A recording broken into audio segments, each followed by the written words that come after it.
बहुत ही तगड़ा आप लोगों को फाइन चढ़ेगा। कहीं भी आपकी गाड़ी खराब हो जाती है किसी भी वक्त, तो अगली चीज जिसकी आपको सर्दियों के अंदर बहुत ही ज्यादा जरूरत पड़ेगी, सबसे जरूरी काम जो कनाडा के अंदर हमें कराना होता है सर्दियां आते ही। तो जैसे कि आप सब जानते हो कि भी कनाडा के अंदर विंटर स्टार्ट हो गई है, एक दो बार स्नो भी पड़ गई है। तो कल रात को मैं और मेरा भाई डिस्कस कर रहे थे कि जब कनाडा के अंदर सर्दियां स्टार्ट होती हैं तो गाड़ी से रिलेटेड हमें क्या क्या काम कराने होते हैं, कुछ चीजें खरीदनी होती हैं ताकि विंटर्स के अंदर हमें कोई दिक्कत ना आए। तो मैंने सोचा क्यों ना ये सारी चीजें आप लोगों के साथ भी शेयर की जाए, ताकि कनाडा के अंदर अगर आप हो और गाड़ी वाड़ी चलाते हो तो आप लोगों को कोई भी दिक्कत नहीं आएगी, हिसाब किताब एकदम बढ़िया रहेगा। So without wasting any time वो सारी चीजें आप लोगों के साथ शेयर करते हैं। Let's get started with this video.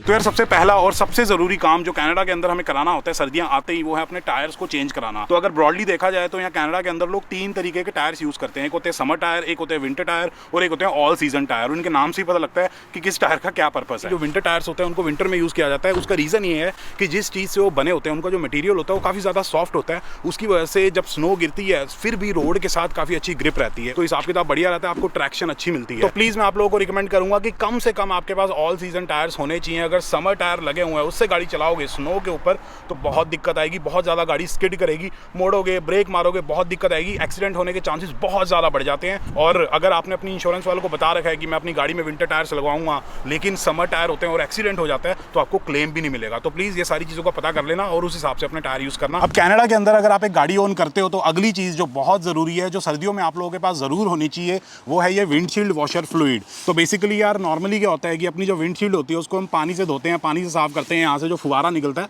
वो पानी निकलता है, लेकिन पानी का जो फ्रीजिंग पॉइंट होता है वो 0 डिग्री सेल्सियस होता है, जो कि यहाँ कनाडा के अंदर बहुत ही नॉर्मल सी बात है। यहाँ पे -10, -15, -30, -20, -40 तक चला जाता है। तो जैसे ही वो पानी निकलेगा सर्दियों के अंदर तो विंडशील्ड बहुत ज़्यादा ठंडी होती है, तो जैसे ही वो पानी विंडशील्ड पे टकराएगा तो भाई साहब सारा हिसाब किताब जम जाएगा, एकदम आइस बन जाएगी, तो आपको कुछ भी दिखाई नहीं देगा। तो इस तरीके के एक स्पेशल लिक्विड की आपको ज़रूरत पड़ेगी जो -30, -40 की रेटिंग का होता है, तो उतने टेम्परेचर तक ये भाई साहब नहीं जमेंगे। और ये अगर आप यूज़ नहीं करना चाहते तो एक और नुस्खा है, घरेलू नुस्खा। तो जो पानी है ना उसके अंदर 4-5 ड्रॉप अपनी वोडका की डाल देना तो भी वो नहीं जमेगा। अब यार अगला काम जो बहुत ही जरूरी है, जो मेरे हिसाब से आप सबको करा लेना चाहिए स्नो पड़ने से पहले, अगर आप गाड़ी अपनी लॉन्ग टर्म चलाना चाहते हो, उसको मेंटेन रखना चाहते हो, मैंने 2 महीने पहले ही करा लिया था, तो अगर आपने नहीं कराया तो प्लीज करा लो। उसको कहते हैं रस्ट प्रूफिंग। तो होता क्या है कि यहाँ जब कनाडा के अंदर स्नो पड़ती है तो रोड पूरी स्नो से भर जाती है, तो उसको साफ करने के लिए सिटी वाले आते हैं अपनी मशीनें वगैरह लेके, लेकिन साफ तो करते हैं लेकिन उसके ऊपर वो सॉल्ट भी डाल देते हैं। अब जब गाड़ी हमारी उसके ऊपर चलती है तो सॉल्ट उछल के हमारी गाड़ी पे चिपक जाता है, जो कि हमारे गाड़ी के मेटल्स वगैरह को खाना शुरू कर देता है।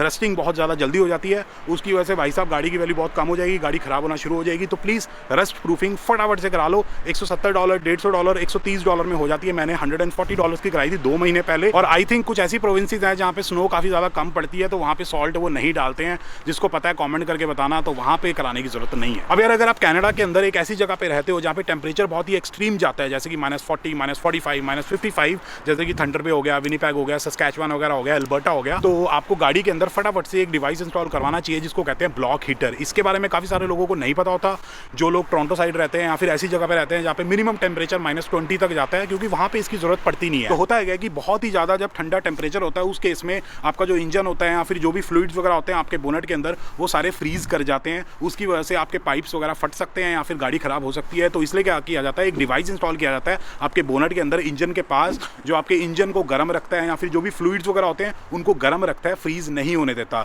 तो अगर आप ऐसी जगहों पे जाओगे, सस्कैचुअन, विनीपेग, थंडर बे, तो हर एक की गाड़ी के बाहर ना एक प्लग आ रहा होगा 2 पिन वाला। रात को उस प्लग को नॉर्मल 120 वोल्ट वाले वो प्लग में लगाया जाता है, उसकी वजह से आपका इंजन गर्म रहता है इतनी ज़्यादा ठंड में। अब अगला यंत्र जो कनाडा के अंदर सर्दियों में आपका डेली साथ निभाएगा वो है ये स्नो ब्रश। तो आपको पता ही है कि कनाडा के अंदर स्नो बहुत ज़्यादा पड़ती है, और मेरे जैसे अगर आप गरीब हो, गाड़ी बाहर खड़ी करते हो, तो स्नो से आपकी गाड़ी भर जाएगी, तो आपको स्नो साफ करनी पड़ेगी जब भी आपको ऑफिस जाना है या फिर कहीं भी जाना है। और यहाँ पे बेसिकली फाइन है अगर आपकी गाड़ी से उड़ के स्नो गिरती है और उसकी वजह से किसी और का एक्सीडेंट हो जाता है, तो बहुत ही तगड़ा आप लोगों को फाइन चढ़ेगा। ये $20 का मैंने लिया था, पता नहीं 3-4 साल पहले, तब से चल रहा है, और इस तरीके से एक्सटेंड भी हो जाता है, तो दूर से मैं अपनी स्नो साफ कर सकता हूँ, तो ये ज़रूरी है। और साथ के साथ ये है तो आपको ग्लव्स भी लेने पड़ेंगे प्रॉपर वार्म, क्योंकि जब सर्दियों में आप स्नो साफ करोगे ना तो भाई साहब हाथ जम जाएंगे, मतलब बहुत ज़्यादा दर्द होने लग जाते हैं, इतने ज़्यादा जम जाते हैं, अभी भी मेरे हाथ दर्द हो रहे हैं। तो ग्लव्स होंगे तो दिक्कत नहीं आएगी, क्योंकि 5-10 मिनट लग जाते हैं ढंग से स्नो साफ करने में। और इस तरीके का आप एक पोर्टेबल वैक्यूम क्लीनर भी ले सकते हो। मैंने $12 का खरीदा था कैनेडियन टायर से, उसके ऊपर 12 वोल्ट वाला कनेक्टर भी लगा हुआ है, तो इससे मैं साफ वगैरह कर लेता हूँ, क्योंकि सर्दियों में जूते काफ़ी ज़्यादा गंदे हो जाते हैं, तो थोड़ी बहुत गाड़ी साफ रखनी होती है ना, लड़कों का शौक होता है, तो इसकी आपको ज़रूरत पड़ेगी। अब अगली चीज़ जिसकी आपको सर्दियों के अंदर बहुत ही ज़्यादा ज़रूरत पड़ेगी, आपकी गाड़ी के अंदर वो इंस्टॉल्ड होना चाहिए, उसको कहते हैं रिमोट स्टार्टर। तो बेसिकली यार जब हम सुबह सुबह उठते हैं, गाड़ी अपनी स्टार्ट करते हैं, फिर कभी भी सर्दियों में गाड़ी स्टार्ट करते हैं तो इंजन थोड़ा सा ठंडा होता है। अब ठंडे इंजन को अगर आप चलाओगे, तेज़ी से चलाओगे, तो भाई साहब ख़राब हो जाएगा, या फिर गैस बहुत ज़्यादा कंज्यूम होगी। टेक्निकल डिटेल्स एग्जैक्ट मेरे को नहीं पता, जिसको पता है प्लीज़ कमेंट करके बताना, it will be interesting to know. लेकिन अगर आपके पास रिमोट स्टार्टर होगा तो निकलने से 10 मिनट पहले ही आप अपनी गाड़ी स्टार्ट कर सकते हो रिमोटली।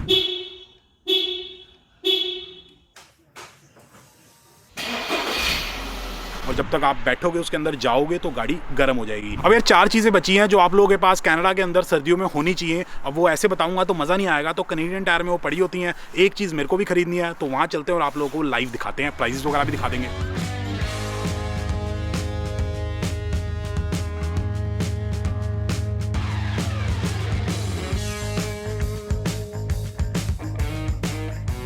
हाँ जी, तो अब हम आ गए हैं कैनेडियन टायर के अंदर, और अभी मैं खड़ा हूँ ऑटो पार्ट्स वाले सेक्शन के अंदर, और गाड़ी से रिलेटेड सारा का सारा सौदा, मतलब A to Z आपको यहाँ पे सब कुछ मिल जाता है। और जो मेन चीज़ मैं आप लोगों को दिखाना चाहता हूँ वो है यहाँ पे टायर इन्फ्लेटर। तो बेसिकली सर्दियों में टायर की हवा बहुत जल्दी निकल जाती है, क्योंकि वो कंप्रेस्ड हिसाब किताब होता है। तो आप क्या कर सकते हो, अपनी गाड़ी में एक पोर्टेबल टायर इन्फ्लेटर रख सकते हो, तो इन केस गाड़ी की हवा थोड़ी सी कम होगी तो आप इस तरीके का डिवाइस यूज़ कर सकते हो। ये महंगा हिसाब किताब है $159 का, लेकिन सस्ता सौदा चाहिए तो यहाँ पे पड़ा हुआ है $19 का, और ये पड़ा हुआ है एयर कंप्रेसर $40 का। और साथ के साथ यार मैंने अपनी गाड़ी में ये एक यंत्र रखा हुआ है, तो बेसिकली इससे आप अपने टायर का प्रेशर मॉनिटर कर सकते हो। जो महंगी महंगी नए स्टाइल की गाड़ियाँ होती हैं उनके अंदर स्क्रीन पे दिखा देता है वही इतना टायर प्रेशर है, लेकिन भाई मेरे जैसे अगर आप गरीब हो, गाड़ी थोड़ी सी पुरानी है, तो इस तरीके का आप डिजिटल डिवाइस यूज़ कर सकते हो। उसको अपने वो टायर हवा भरने वाली जगह पे लगाओ तो आपको प्रेशर दिखा देता है, तो उस हिसाब से आपको आइडिया हो जाएगा क्या सिस्टम है, हवा भरानी है नहीं भरानी है। इसका जो प्राइस है वो है $18। और यहाँ पे सारे वो विंडशील्ड वॉशर पड़े हुए हैं, इसका जो प्राइस है वो है $4.99। ये वाला जो है इसका प्राइस है $3.79, लेकिन ये ऑल सीजन वाला है, और ये वाला -45 तक चलेगा। और एक और चीज़ मैं आप लोगों को रिकमेंड करना चाहूँगा, टिप देना चाहूँगा कि अपनी गाड़ी की इंश्योरेंस वालों से बात करो। हर इंश्योरेंस के अंदर एक रोड साइड असिस्टेंस प्रोग्राम होता है, जो $4 या $5 आपको महीने के देने होते हैं। लेकिन कहीं भी आपकी गाड़ी ख़राब हो जाती है किसी भी वक्त, तो वो आपको आएंगे, गाड़ी वाड़ी ठीक कर देंगे, बैटरी बूस्ट कर देंगे, या फिर कोई भी दिक्कत है वो सॉल्व कर देंगे। गैस भी खत्म हो गई है तो वो भी थोड़ी सी आपको दे जाएंगे, ताकि आप अपनी जगह पे पहुँच जाओ।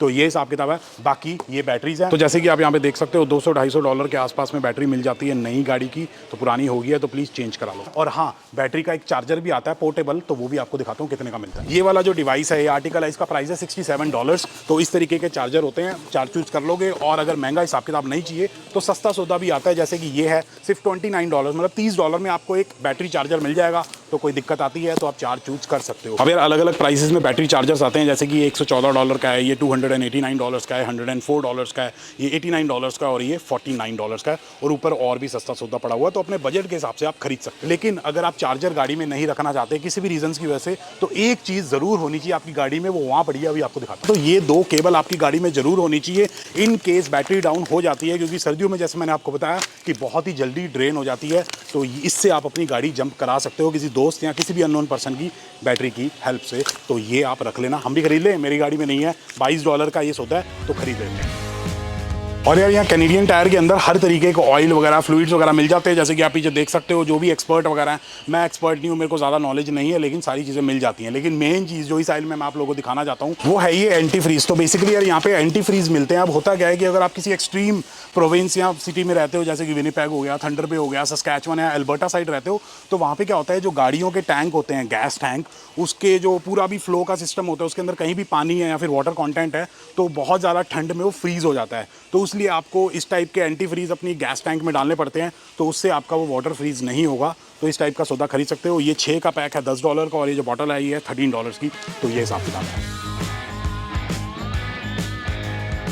भाई साहब बहुत ही हैवी हिसाब किताब है। तो मैं ये बताना चाहता हूँ, मोस्ट प्रॉब्ली आपकी गाड़ी में मैट्स वगैरह लगे होंगे, लेकिन सर्दियों के लिए मैं प्रेफर करता हूँ इस टाइप के जो साइड से थोड़े उठे होते हैं, क्योंकि अगर बाहर स्नो गिरी हुई है, स्नो वाले शूज़ आप लेके गाड़ी में बैठते हो तो जैसे ही गर्म होगा तो स्नो पिघलेगी, वो पानी बन जाएगी, तो पानी इकट्ठा हो जाता है मैट्स के ऊपर। तो इस टाइप से साइड से उठे होंगे तो पानी इसी के अंदर रहेगा, तो सीधा मैट उठा के आप बाहर पानी फेंक सकते हो, तो ईजी हिसाब किताब रहता है। ये वाला जो मैट है इसका प्राइस है $47, बहुत ही हैवी है। बाकी अगर आप ये जानना चाहते हो कि कनाडा के अंदर गाड़ी ओन करने का कितना खर्चा होता है, आप अफोर्ड कर सकते हो नहीं कर सकते हो, तो आप ये राइड वाली वीडियो जाके चेकआउट कर सकते हो। बाकी ये वीडियो आप लोगों को पसंद आई तो please like share and subscribe, and as always stay healthy and keep hustling. और अंधेरा हो गया 6 बजे कनाडा के अंदर, रात को इतना अंधेरा हो जाता है, सर्दियों में दिक्कत है।